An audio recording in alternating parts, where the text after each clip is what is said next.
In a world where entertainment is right in our hands, who wants to read books when every information is just a click away?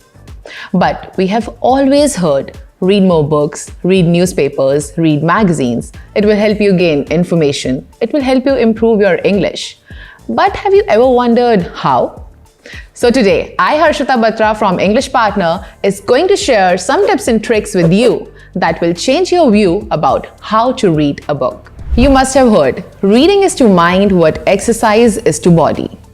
As we can't build muscles or lose weight just in a day, we can't memorize everything we read just in one day. So I would suggest you start by taking small steps. And by small steps, I mean start by reading small sections from a magazine or small articles from newspapers or just few pages of a book.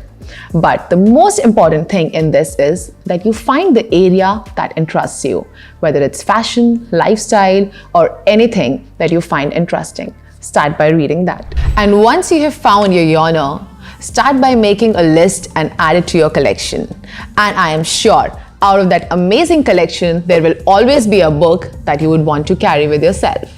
So start keeping a book with you wherever you go, and you will always find time to just read a page of that book. The next thing that you can add onto the way you read a book is just write down the new words that you come across while reading that book, or pick few slogans that you find very interesting.